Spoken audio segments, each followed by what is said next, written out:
podcast. Have a lot to do tonight with the NC State recap and the Miami preview. So needless to say, we're going to have a lot of fun. And we're going to jump right into the opening tip, which is brought to you by Rodan and Fields. For all your skincare needs, please call Joy Marlowe at 803-804-0200. And the first topic in this category is I meant to mention this in the last edition of the podcast. With the win at Louisville last Saturday, Carolina has now guaranteed itself an above 500 finish on the road in ACC play because they are 5-0. And, of course, they played 9 games on the road in conference.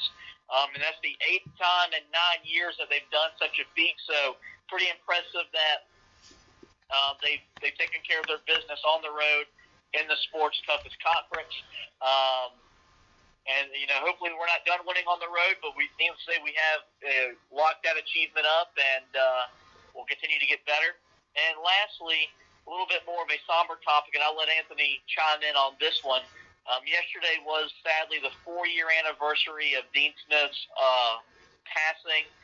He passed away in 2015, and he's been gone now with us for 4 years. I just wanted to talk to you about, I guess, how we've handled not having him here, and also, the things that he did on the court, what we were thankful for, and the stuff he did off the court.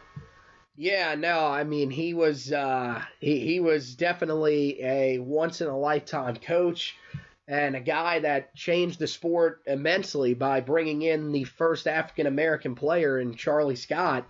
So, I mean, that's a guy that, for sure, anybody around college basketball, and we've heard it so much, a guy that every Carolina fan seems to have a problem with, but, I at this point, I just don't really get it. Dickie V, he talks so much about Coach Smith and just how influential he was on the game of college basketball and how respected he is by so many around the college basketball world. Even to this day, a lot of people who just really don't even, never met Coach Smith in person, but still feel the impact of what he was able to do for the game. So, it really hurts that, he is gone. It's been 4 years already.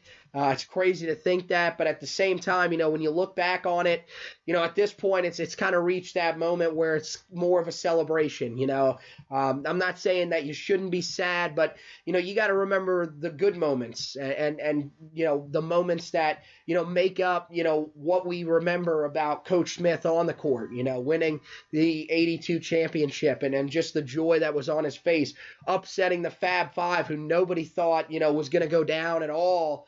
In that season, and we were one of the teams to take them down, and we took them down in the final, nonetheless, with a team that, let's be really honest, pretty much nobody thought was good enough to beat that team. So, he was a guy that just changed the sport. He's a guy that is, in most people's respects, easily on the Mount Rushmore of head coaches in college basketball, where you place them amongst Kay and Wooden and now even Roy and some of the other guys, that's debatable, but there's no denying that Dean Smith was a guy that had such a major impact on the sport and such a major impact in Chapel Hill. Yeah, I remember standing in my living room the day he died and seeing it on SportsCenter and shedding a couple tears. And now today I'm more appreciative of what he did on the floor. He innovated the game the way no one ever thought, with this four corners offense and multiple defenses. And he's the reason that the game went to a shot clock. And the point to the passer and the huddle after a foul. All these little things. But then I think about what he did off the floor. He single-handedly integrated a white town that was Chapel Hill, and it wasn't just to get a player to come play basketball for him. It was because it was the right thing to do. Right. And he understood with, his presence there, he could get stuff done. And it was never for the wrong. It was always to better the university, to better the town. And really just a great man. He's the father of what, in my opinion, is the greatest sports fraternity that we know of in America, which is the Carolina basketball family. He built it, he grew it, and now Roy has continued that tradition just as gracefully as Dean started it.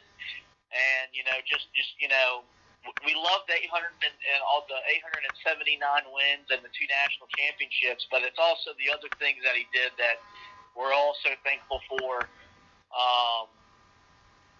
and allowed us to love the great game. And, it's like, I'm with you. Now, it still sucks when February 7th rolls around, but now we can really celebrate what he did for Carolina, what he did for this country, with segregation and all this stuff. And like you said, a once-in-a-lifetime man who's coaching at a once-in-a-time university, and so they were a great marriage, and we'll continue to celebrate his life in the years to come. Now we'll move to a lot more fun topic, which was the NC State game Tuesday night. A 113-96 Carolina win. Their 6th straight to move to 18-4 overall, 8-1 in ACC play, and just a phenomenal offensive performance put on by Carolina. The 113 points are the most they've scored against NC State, beating the 107 they scored 2 years ago in that 50.1 win in the Smith Center. And this was a game that was close for a little bit until about, I guess, the under 8 part of the first half. And then I don't know if the Energizer Bunny just turned on and Carolina was just done messing around with those fools, because after that, the game wasn't even close, and this team was as good as they've looked on offense all year long, and even better than they looked against, Gonzaga, Virginia Tech. We shot 56% from the field, 38% from the three-point line. So really good shooting numbers after we struggled with road games at Georgia Tech and Louisville, and really just raced by a team which became an up-tempo affair. At some point, State's going to learn to not run with Carolina. Hopefully it never happens, but they might wise up one day and stop it. And really just an overall dominant performance to get a season sweep of the rival Wolfpack. Yeah, I don't think they're ever going to learn that, because we've been saying that for years. And, yeah, I think, anybody that is a Tar Heel fan or, is in the Tar Heel journalism community would probably say, just keep doing what you're doing. But, isn't this kind of what we've seen from Carolina really in this, I don't even want to say second half of the year, because I guess technically it is, but technically I still wouldn't say it is. But in the best games that we've seen from them, hasn't it been like that, where all of a sudden, they're up and down, they have some turnover issues early on in games, and then all of a sudden something clicks on, and from that point on, it's pretty much over. And that seems to be what continues to happen in these games lately. I mean, that's something that we've seen more over the last couple of weeks than we saw prior to that. But, it seems like that's kind of been one of the common things for Carolina, and that's something that, honestly, people should be encouraged by, because they seem to be turning it on at the right time. And you're right. I mean, they extended that lead to double digits, and pretty much once it hit that point, they were never able to recover. And Carolina just ran away with the game at one point, almost up 30, on a team that, was thin. Pretty much it went just about how I thought. They went inside early, even though they had their moments where they still wanted to try to mess around and keep the ball outside early on. But after a couple of missed shots from the outside, I think they realized, look, we got to put the ball in the post, and we got to open up that outside shooting game. They really dominated the smaller guys inside, and State had to go really small when Wyatt Walker ended up getting in foul trouble, which was something that I said, he's a guy that has had trouble with fouls throughout the year, especially in conference play, and we saw that the first time that we played him. We attacked that once again, something that I expected Roy would do, and it worked out very well for the Tar Heels, because that made them go even smaller, which at that point, the Heels already had the advantage. That pretty much just completely swung it in our direction. And then once we were able to get out on the fast break, I mean, there was a point where there were about 5 or 6 possessions where, I mean, we just had guys blowing by their players on the floor. I mean, these players for State just looked dead in the backcourt, because They had no idea what they were supposed to do. I mean, that's not State's fault. They got into a game that they just weren't prepared for. And for guys that, let's be really honest, for guys that play as much as they do, considering they're extremely thin, that was the wrong thing to do with Carolina. And once that started, they weren't slowing Carolina down. I mean, Kobe White saw that State wasn't ready and took it to another level, which is something that we just have not seen from a point guard since Ty Lawson. We have not seen it. You can say whatever you want about how great Kendall Marshall was. And look, Kendall Marshall was great, but he was better in the half court. Marcus Page, better in the half court, really wasn't even a true point guard, more of a combo guard that played the point. So, in the last few seasons, we haven't really had that guy. It's nice to have that guy back this year that can push the floor aggressively. And, you can see it with the other guys too. I mean, a lot of the guys are realizing, look, Kobe's going to, it's either we join him or he's going to try to finish at the basket, whether it's a foul or a block shot. He doesn't really care. Or if he finishes at the basket with some of the tough shots that he's made throughout the year, he's going to drive the basket and make a play. So, I think everybody else has responded nicely. And once they got the tempo going, that's the Tar Heel basketball team, especially the Tar Heel offense, that I think we all want to see going forward throughout the rest of the year. Yeah, the maturation of Kobe White in the open floor cannot be underestimated or understated, because earlier in the year it was sloppy, with just him taking bad shots or turning the ball over, where now he's a lot more under control, and some of the guys are busting their butts a little bit harder to get down the floor to help take the pressure off of him to finish at the rim. And so as long as he continues to do that, it's going to make this team that much more dangerous, because when Carolina runs, there's not a team in the country that can run with them, right. And it makes them that much harder to defend, And they also, and another thing they did well in this game, and we talked about it, and we mentioned it every week on this podcast, they rebounded the crap out of the ball, 41-27 in that area. And they also, they limited their turnovers from the first time they played State. Then they had the 23 in Raleigh, right, down to 17, which with the constant pressure and as fast as we play, a healthy number in that kind of game. There were also a few garbage turnovers late in the game as well. So one thing, and I wrote about this because I think it's, they got 31 points at the foul line the other night, compared to just 15 for State. They doubled them up in that category. And this team has really, before the Louisville game, they were a negative in the free throws shot versus free throws the opponent has shot in ACC play, which is very rare for this team. And since that game, it's turned back in the positive. But I thought that was a really big part of the game, because they got to the foul line, but then they converted, because they've had their issues with not converting there. I mean, they were like 6 for 11 at Georgia Tech, and they were much better against Louisville, but they got to the foul line, converted, doubled up State in that category, and that's another thing that really never allowed them to get back in the game, because when State had a chance to score with the clock stop, couldn't get it done, where Carolina just kept padding the lead, and really just a very impressive performance. I know for many of Wolfpack faithful, they don't want to see Luke May again, because he was just dominant with 31 points, 10 of 15 from the field. One of the 5 guys in double figures, so Carolina got the balance that they desperately want and need. And, Kenny Williams with a good game, 17 points, Cam Johnson 17 points. And the good thing was outside of Kobe White, 6 of 16, the starters were Luke May, 10 of 15, Garrison, 4 of 4, Cam, 6 of 10, Kenny, 6 of 7. Very efficient. Can't underestimate that. And even your bench guys, Nazir gave you 12 off the bench. Right.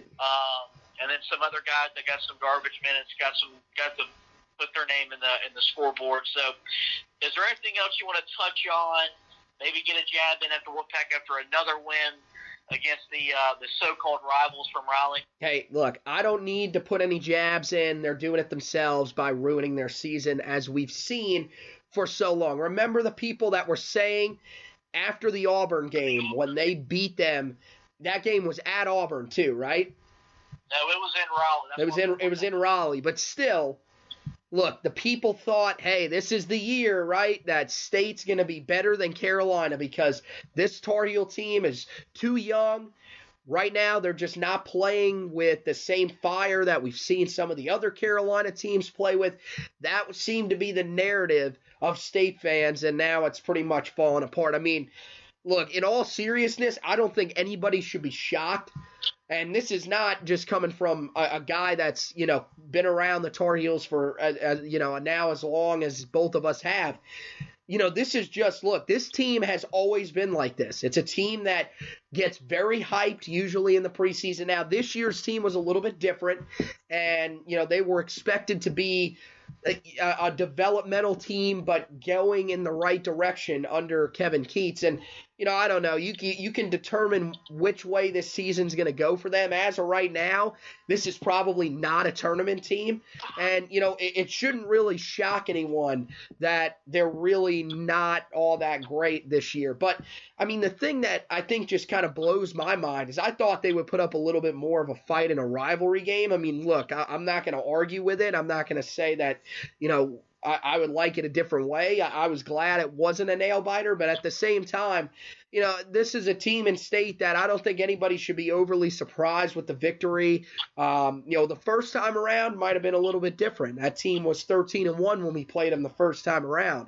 Now the team is 16-7 and probably, as of right now, sitting on the outside looking in of the tournament. So, I don't know. A couple of the other things that I wanted to touch on, Garrison Brooks, like you mentioned, 4 for 4 from the field on the night, 10 rebounds as well, 6 assists, really just did everything. And for a guy that really just seems to get constantly bashed because people just want to see Nazir Little in there, this kid has just been playing solid basketball throughout the entire season and seems to be elevating his game even over the last couple of games. So you got to give him credit there. And then you got to give credit to Nazir Little because of the free throw numbers. 8 of 10 at the free throw line. And look, I mean, if you criticize the 80% shooting, I mean, you're just looking for things to pick on at that point. But the thing that I love the aggressiveness. I love the fact that he's realizing, look, the way that I'm going to find my game is to go inside. That's where I was best in high school.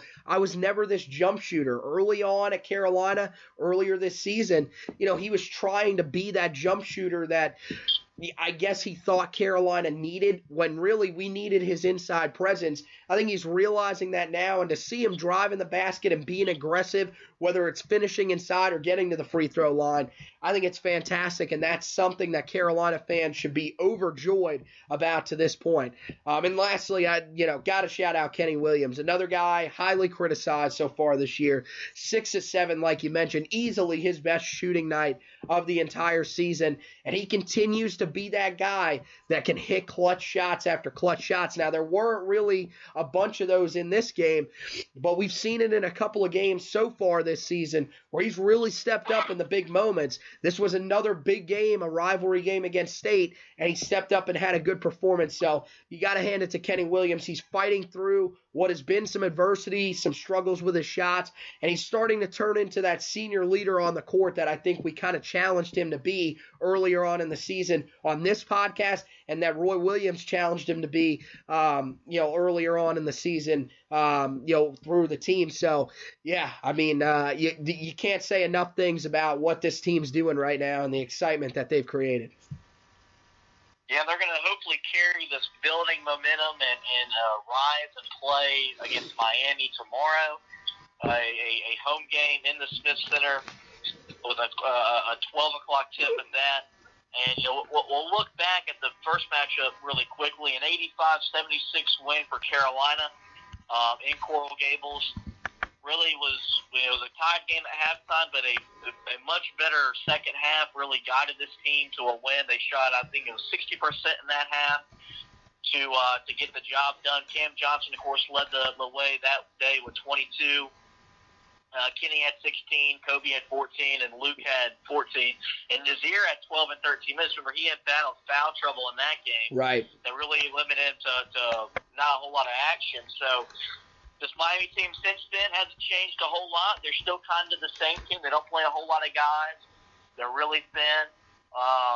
Chris Black's still having a good season, averaging 16 points a game. Ibuka Izundu is still averaging a little over 8 rebounds a game, and he's, among the leaders in the conference with that statistic. But I think my biggest worry about this game is because Carolina plays Virginia on Monday at the Smith Center. And that game's going to have major ramifications on who wins the ACC regular season because they only play each other once. Right. And Virginia plays Duke on Saturday. So if Virginia holds serve on their home floor, then they're still right there in the thick of things. Whereas if they were to lose to Duke on Saturday, now they've dropped 2 games to Duke. They were to lose another game to Carolina, it wouldn't eliminate them because they're a long way to go, but it really hampers their chances. So does this Miami game feel like a trap game for Carolina? I mean, it definitely has the feel of that for most ACC teams. The only reason that I would kind of stay away from saying that it's a trap game is really just because I don't think this Miami team is really all that good. Now, I'm glad this game is not on the road in Coral Gables. I'm glad these 2 games weren't flipped because then we'd be talking about a possible trap game. I see what you're saying, and, they've got some guys that can be dangerous, but this team, they are just not all that good at all. And I know that people will say, well, we struggled with them the first time on the road. Yeah, it was on the road, and we have always historically had some issues on the road against them. So it's never usually easy against them. I don't know if it's going to be easy in this one. I would probably say no, mostly considering that we're 8-1. So you're going to get everybody's best game. You're Carolina, you're on a hot streak, and usually when you're on a hot streak like that, you are going to have some struggles. So don't be shocked if there are some issues for Carolina, but it kind of has the feeling of one of those games, like Carolina's been playing lately, where it might be close at halftime, but things get going in the second half. Couple of guys maybe start knocking down some 3-point shots from the outside. Somebody gets hot, and all of a sudden Carolina starts to pull away just a little bit. I think that's the kind of feel that Carolina has right now. But there's definitely a possibility. They've got to avoid it, especially considering the fact that this is not even the Saturday to Tuesday turnaround that we've had a couple of times this season. This is a Saturday to Monday turnaround, so it's going to be extremely quick, and you're getting ready to play a Virginia team, like you mentioned, number 3 in the country. It's the pack line defense. You're going to want to prove that, this team is for real, because that's going to be your chance to prove that, hey, we're not just beating up on the bottom of the ACC, which, I mean, you say what you want. I think the bottom of the ACC is still better than some of the mid-regions of the SEC and probably the top of the Pac-12, which just frankly is terrible. But I mean, at the same time, Miami always plays you tough. Larrañaga's not going to lay down and just say, yeah, steamroll by us and just keep going. But I think there's a little bit of confidence here. And, I guess I'll go ahead and give my game prediction. I think a close game in the Smith Center, closer than maybe some think. I think Miami hangs around also because it's a noon game. I think, we've seen that for a long time now, not just this year, but in past years, but definitely during this year. It does take these guys a little bit of time to get going in those early games.